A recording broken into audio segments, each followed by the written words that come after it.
second business group that I will be talking about are service-based business. These businesses are centered around providing your expertise or labor to your audience, right? So some example would include freelancing, right? You can offer writing, graphic design, marketing, web development services, consulting or coaching.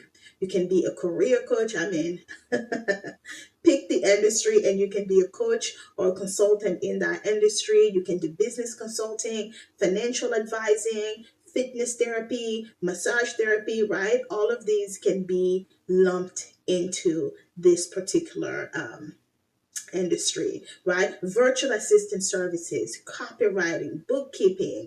I mean, the opportunities are endless. This is where, if you examine your particular skills and expertise, where can you learn that skill and that expertise? For those of us who are in corporate America, most likely we end up moving into a consulting space. So for example, you have been in your field in your field for 15, 20 years. You know a lot of things that a new upstarting company could use in terms of knowledge, direction, or even if they are an established company, let's say their leader and their teams are full of younger, more junior professionals, you can come in there and lend your voice and get paid for your knowledge and your expertise. So most of us moving into the consulting space tends to make sense. But we can also move into a space where we're actually offering services, right? Instead of consulting, where we're primarily offering advice, we can become service consultants. Or so for example, if you were in project management for a very long time working for one brand, let's say you move out of project management and now you have your own agency, and in that agency you're now offering actual project management services but for many different clients. Here are the pros of a service-based business. The startup cost is very low. Unlike a product-based business where you really need to have a lot of money to actually create the product, if it's a physical product, you need to have the funds to be able to store it, have an inventory or a warehouse. You have none of that here. So your startup cost is low, right? So you need skills, of course, but the skills for us in corporate America can come from our career. You do not need inventory, so this makes it very accessible with minimal financial investment up front. And the other pro of a service-based business is that you can have immediate cash flow because clients will typically pay you up front or on a retainer for continued service. So you could structure your services in such a way that you say 50% of the services come up front, and then every month you will pay a certain amount until the project is completed. So you get that upfront money coming to you. And also, another big pro of a service-based business is high profit margins. Because you don't have a physical product, you can work from home. I have my office here. If I ever started a service-based business, I can conduct all of my services from the comfort of my home, right? Let's say if I needed to travel to a customer, I would be doing so just every now and then, right? I don't have to worry about having a storage space. So this allows for more profit, but most importantly, more predictable earnings too, right? So you're keeping more of your money in your pocket, and by creating that pay up front and then monthly retainer system, you can have that predictable earnings coming to you on a monthly, quarterly, and yearly basis. The cons for a service-based business is that depending on your business, you are trading your time for money, just like you were doing for a when you were working a full-time job, right? Because you were technically offering your service to your organization. Service-based business can be a little bit harder to scale up, but it's not impossible, right? And they do require constant lead generation. So the client acquisition effort in order for you to maintain revenue. So you have to become very good at lead generation, right? This to me is just part of doing business, right? Even if you're in a product-based business, for example, you will need to be constantly in front of potential customers for a service-based business, it's the same thing. Another potential con, and it's up to you whether you think this is a con or not, but it can be very demanding in terms of client communication, scheduling, deadlines. The reality of working with clients is that, yeah, they are demanding. They ask a lot. They ask a lot, right? Because they are paying you for these services, and their expectations tend to be a little bit higher.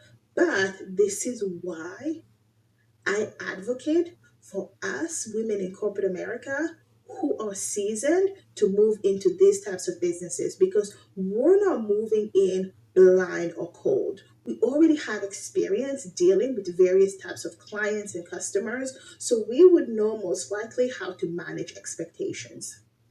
Now let's talk about scalability strategies.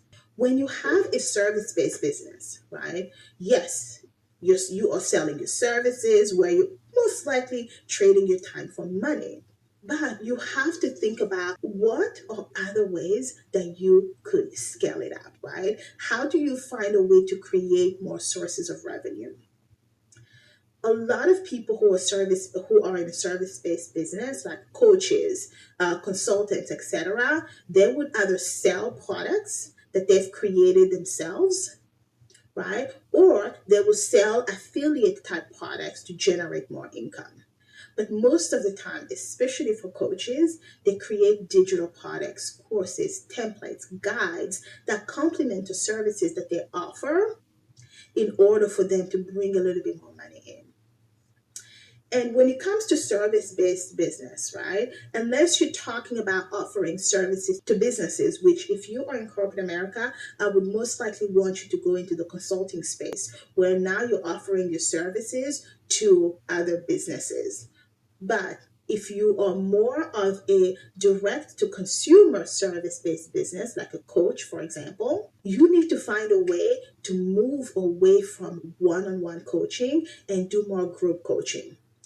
In my opinion, I prefer group coaching because not only are group coaching services more cost effective, but they give me access to a community. Now I'm connecting with other people who have the same passion, who have the same goals, and we can potentially be helping each other on that journey. So it's better for you as a coach, but it's also better for your members as well, right? So along with group coaching services, you can offer memberships. Memberships will really help to increase your revenue, reducing your time commitment and giving you that predictable income coming in. I love memberships because I like when I go into a group coaching program, right? And they have a whole lot of courses that I can learn from. Yes, YouTube has a lot that you can learn from, but YouTube is disorganized. In an academy or some sort of membership program,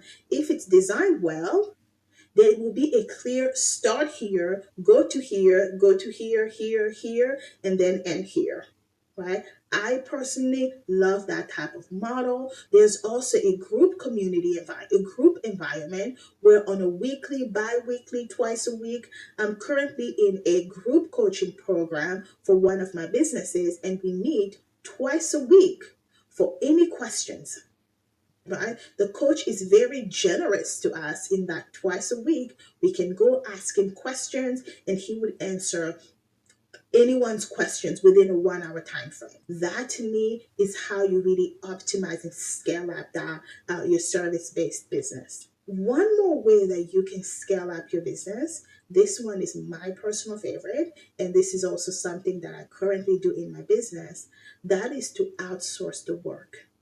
You hire contractors to expand your capacity and serve more clients. On this channel, I preach scalability. I don't want you guys, my power mavens, to go from working a full time job as an employee in someone else's company to working a full time job as an employee in your own company.